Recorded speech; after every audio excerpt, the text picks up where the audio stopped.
मैं मुझे समझाने में टाइम लग रहा है, वरना ये आपने चीजें याद नहीं करनी थी। एक एक लाइन की डेफिनेशन है, जस्ट जब मैं आपको नोट बना के दूंगा 2 पेज सारे होंगे। अगला कंसेप्ट डाटा स्टूवर्डशिप है। मतलब डाटा को आपने एक्यूरेट या इंश्योर रखना है, तो उसके लिए आपको लोग भी रखने पड़ने हैं। और कौन से लोग?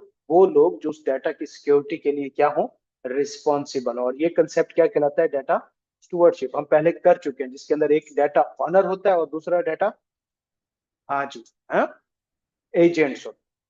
तो एक बंदा आपको कम से कम ऐसा अपनी ऑर्गेनाइजेशन में लाजमी रखना चाहिए जो रिस्पॉन्सिबल हो उस डाटा के लिए।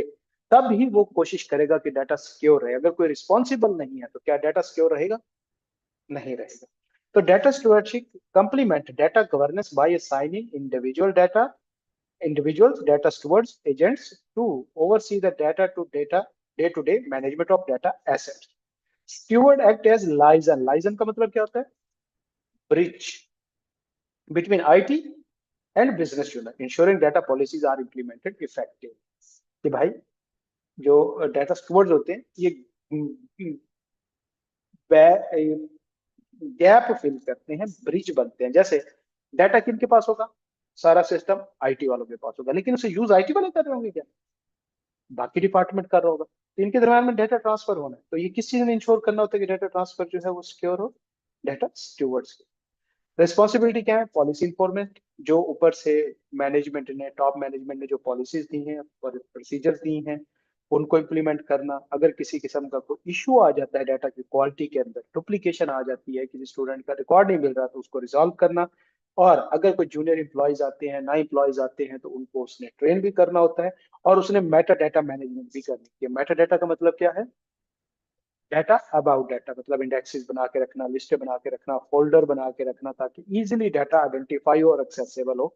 तो ये कंसेप्ट क्या कहलाता है? डाटा स्टूवर्डशिप कहलाता है। उसके बाद हमारा मेटा डाटा। मेटा डाटा क्या है भाई?